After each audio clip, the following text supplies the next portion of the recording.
we have never been where we are today in this country. If one had told me that we are going to have a Nigeria like this, I would definitely argue it. Amnesty International just released an evaluation and assessment that since the inception of President Bola Ahmed Tinubu as President of the Federal Republic of Nigeria, over 10,000 Nigerians have lost their lives. Over 10,000 Nigerians. That is what Amnesty International gave. But we know that it's more than double that amount. Because in Benue alone, over 6,000 people have died within the time that President Bola Ahmed took over. That's the statistics by Amnesty International. In Plateau, over 2,000 people have lost their lives according to Amnesty International. It's so sad that in the last 3 years, we've lost 2 brigadier generals to Boko Haram. This is embarrassing. This is embarrassing. And I begin to ask myself, they are not just brigadier generals, they are commanding officers of their garrisons. And I ask myself, if this happened in America, will Trump be comfortable in the White House that an American general was murdered, killed like a chicken, and nothing happened? By terrorists. Nobody arrested, nobody interrogated, and we continued as a nation as business as usual. Only one pilot was missing in Iran. America mobilized everything possible to rescue that pilot. But we have a president who doesn't care.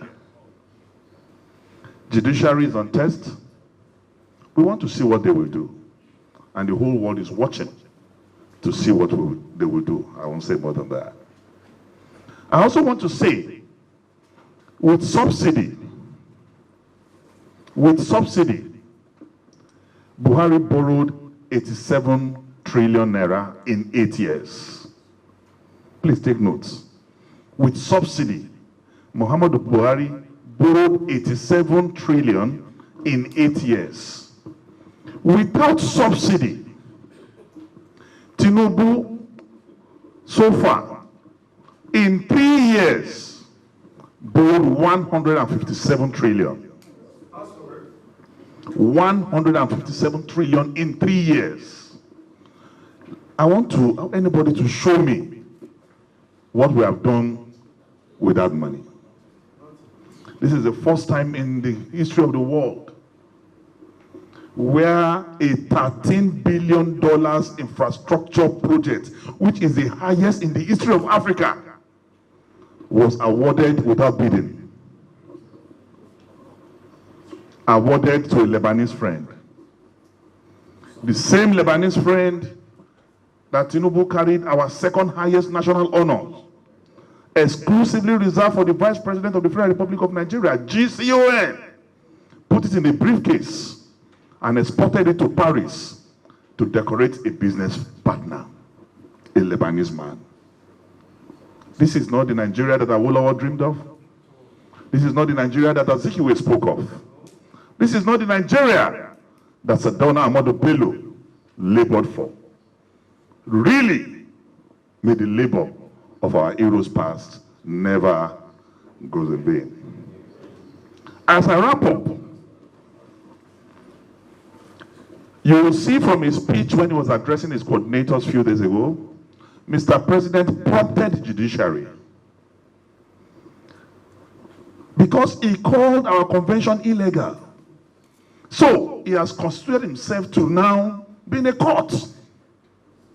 He has the power to declare what is legal and what is illegal for a matter that is pending in court. And as at today, no court in Nigeria have pronounced our convention illegal.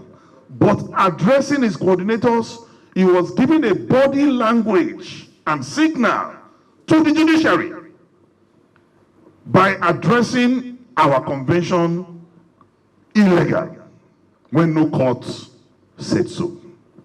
That is prompting the judiciary. That is very unprecedented.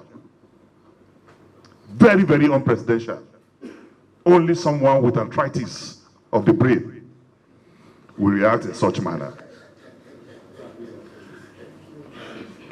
And he went further in that interview to even say that to show desperation, to show that he's confused. He even told us that we want to scare him. For saying we want to scare him shows that he's already scared. And really, we are going to scare him. We will continue to scare him. Out of that desperation, he said, him and Buhari now, that they are the same. That he is the reincarnation of Buhari. And this is Tinubu from Irakpiji in Osun State. Buhari from Daura in Katsina State. Where they jam. Meanwhile, every loyalist of Buhari is either in jail or being harassed. And yet you say you and Buhari, you are the same. It shows that he is a man that is holding on to the straw. He's appealing to the sentiments of the North because his days are numbered. And finally, I want to call on all members of ADC across the country that in an unjust society, silence is a crime. All tyrants in the world, when confronted, are cowards.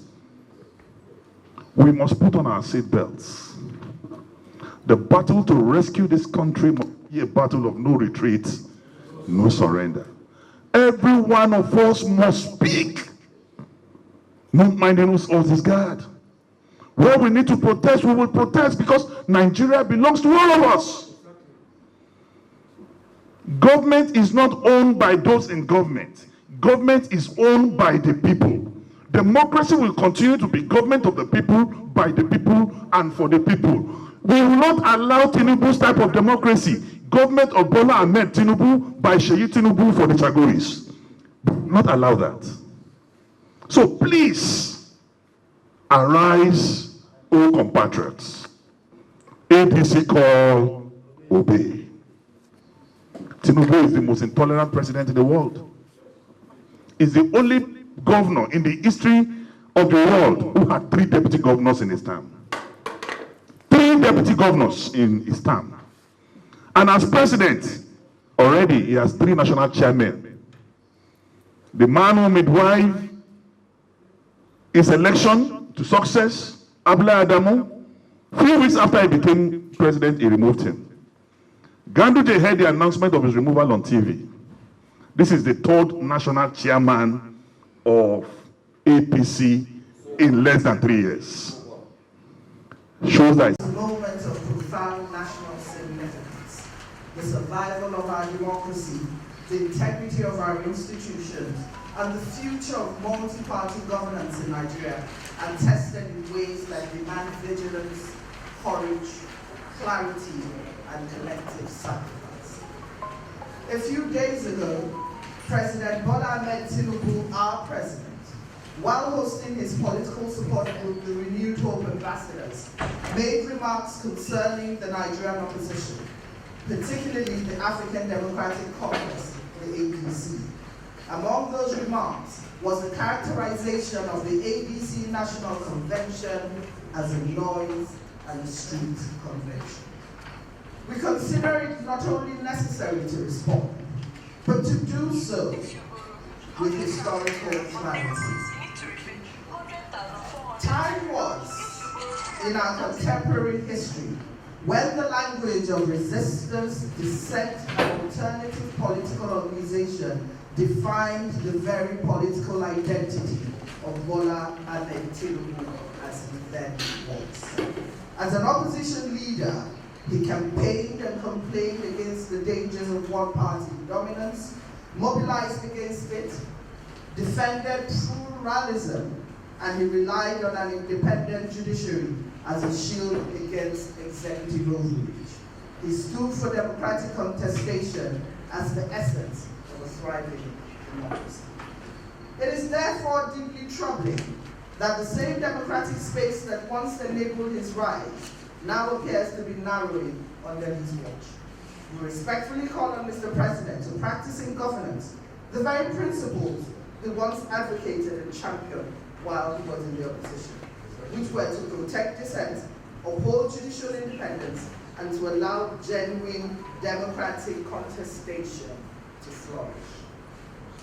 On the issue at hand, we acknowledge without hesitation that the ADC, our party, was faced with constraints in assessing a venue for its convention, and unwilling to replicate the scale of humongous wastage and expenditure associated with the ruling party's convention, we chose to take our convention directly to the Nigerian people. In doing so, it reaffirmed the foundational democratic truth that sovereignty resides with the people and only with the people.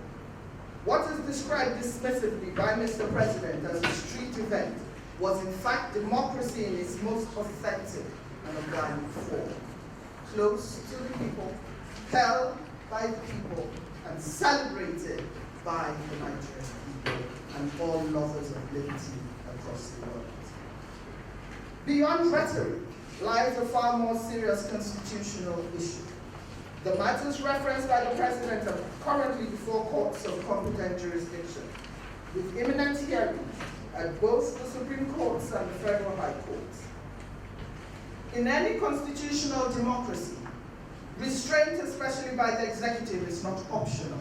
It is statutory, consistent with the doctrines of the separation of power. The judiciary must decide matters before it independently, impartially, unambiguously, based on facts and in accordance with the law, without restriction, influences, coercion, or interference of any kind. This is particularly critical because judges entrusted with decisions affecting the lives, freedoms, rights, duties, property, and security of lives of citizens, as well as the stability of the nation. Recent developments raise even more troubling questions about imminent interference.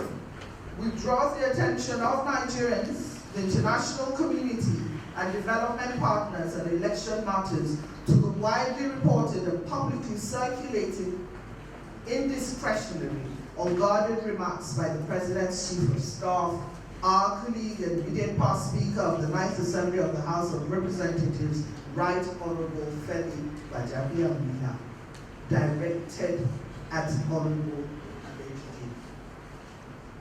Adeji. In his remarks, he charged him to, and I shall quote, remain within the ranks of the ADC, fighting them and scattering them from within.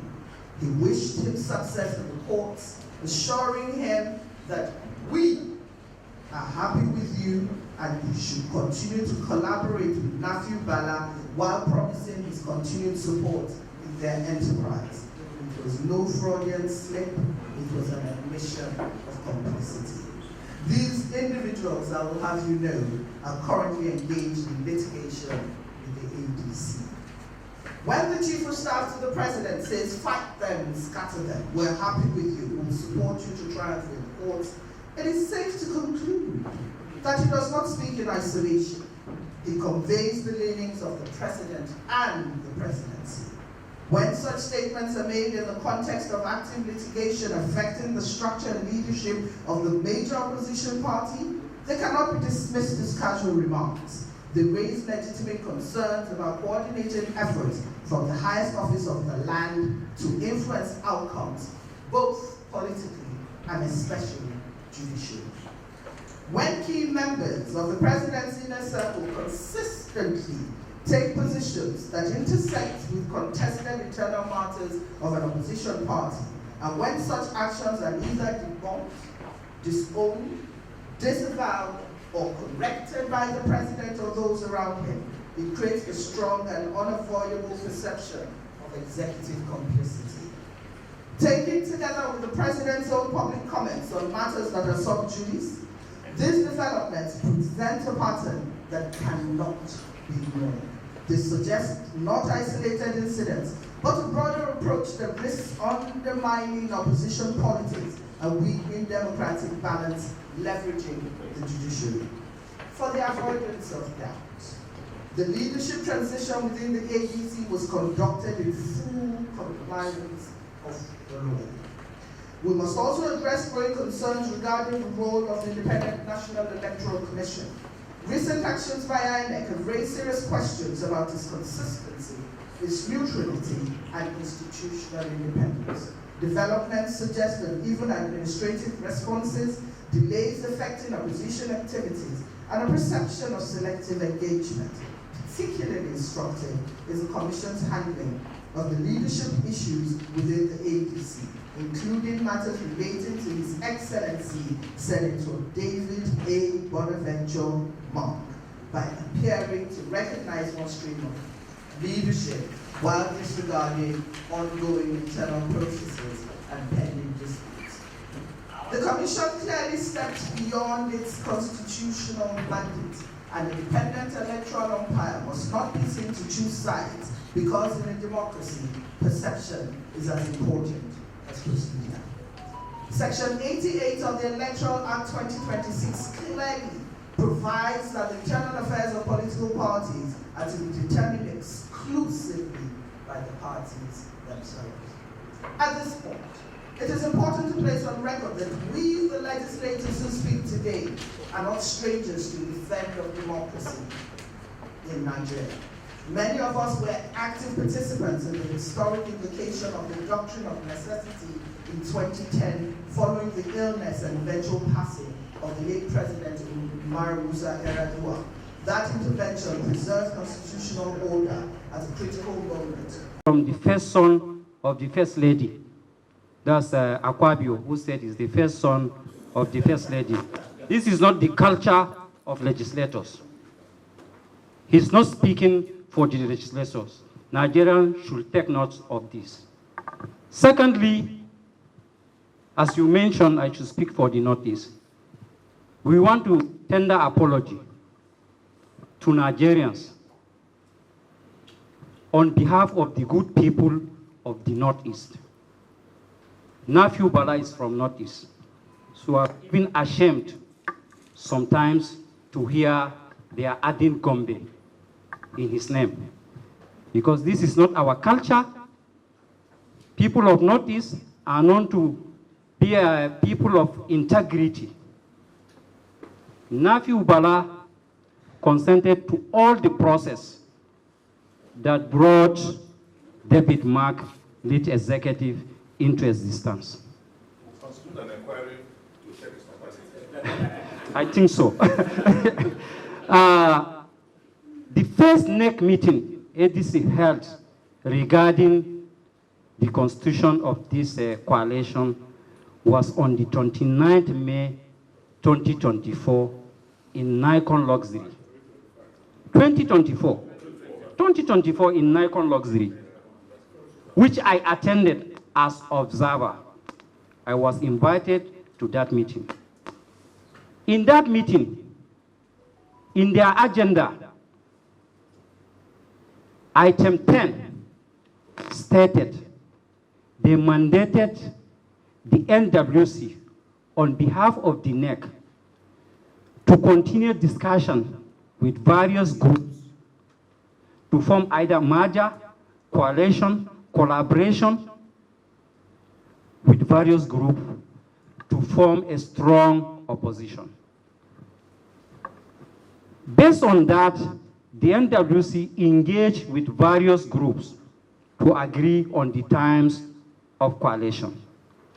And the ADC constitution, NEC or NWC will take decision on behalf of the NEC. And also in the same constitution, empowered the national chairman to take the same decision. They have this, national chairman have the same power to take decision on behalf of the NEC, pending when they will convene a NEC meeting to ratify that decision. And all those meetings, Nephew attended. And he have assented to all the decisions that have been taken. So we feel ashamed if they are addressing Nasiru as somebody who came from Northeast. So we are calling Nigerians to judge Nafiu as Nafiu, not somebody from Gombe or from Northeast, because it is not in our culture. Secondly, I'm calling on Nigerians, like my brother said, silence is not always golden. Sometimes if you keep silent, the silence will take you to graves. You will be permanently silent in the grave. This is the time that we should wake up. We should take our destiny into our hands. I have never seen a people that have so much appetite for money like this government. If we allow these people to continue, they should either sell Nigeria or buy Nigeria. Here's the truth. Decision left for us to take. Whether it's a threat or not.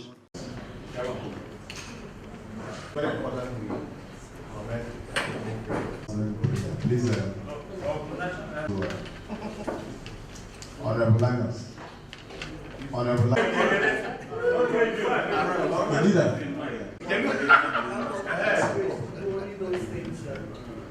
Almighty God, we beseech thee to inspire in the paths of love, charity, and peace.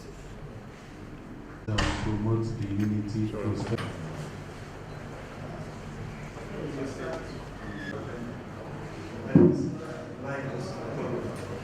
Ministry 2007 to 2008.